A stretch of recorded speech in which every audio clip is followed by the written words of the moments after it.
بسم اللہ الرحمن الرحیم۔ اللہ سے مانگو، بے حساب مانگو اور بلا جھجک مانگو، کیونکہ وہی ایک ذات ہے جو واپسی کا تقاضا نہیں کرتی۔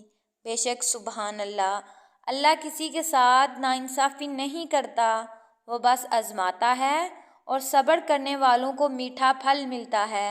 السلام علیکم dear friends, welcome to my YouTube channel the tree of Islam. Dear friends, آج کا جو ہمارا ٹاپک ہے وہ ہے ایک دعا جس کا ثواب اللہ تعالیٰ نے چھپا رکھا ہے۔ ڈیئر فرینڈز، ٹاپک کو سٹارٹ کرنے سے پہلے آپ سب سے ایک چھوٹی سی ریکویسٹ ہے کہ اگر آپ ہمارے چینل پر نیو ہیں، ہماری ویڈیو کو پہلی بار دیکھ رہے ہیں تو پلیز ہمارے چینل کو سبسکرائب کر دیں اور ساتھ میں لگے گھنٹی کے نشان کو ضرور پریس کر دیں تاکہ ہماری ہر نئی آنے والی ویڈیو کا نوٹیفیکیشن سب سے پہلے آپ تک پہنچ سکے۔ کی دعا کی طرف بڑھتے ہیں۔ رسول اللہ صلی اللہ علیہ وآلہ وسلم نے ارشاد فرمایا، ایک بار ایک شخص نے یہ کلمہ کہا، یا رب لک الحمد کما ینبغی لجلال وجہک وعظیم سلطانک۔ یا رب لک الحمد کما ینبغی لجلال وجہک وعظیم سلطانک۔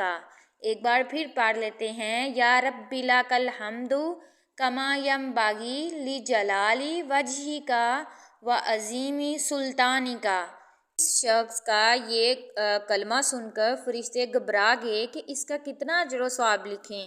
آخر فرشتوں نے اللہ تعالیٰ سے عرض کیا کہ آپ کے بندے نے ایک ایسا کلمہ کہا ہے کہ ہم نہیں جانتے کہ ہم اس کلمے کا کتنا ثواب لکھیں، اس کلمے کا کیا ثواب لکھیں۔ پروردگار نے باوجود جاننے کے پوچھا کہ اس نے کیا کہا ہے۔ انہوں نے بیان کیا کہ یہ کلمہ کہا ہے۔ اللہ تعالیٰ نے فرمایا، تم اس مذکورہ کلمے کو اسی طرح لکھ لو، میں اسے اپنی ملاقات کے وقت قیامت کے دن اس کا اجر دے دوں گا۔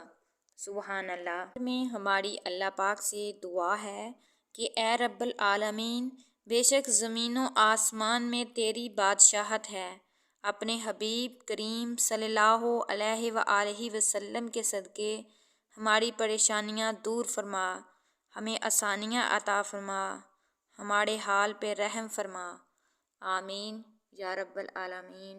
جزاک اللہ خیرا کثیرا۔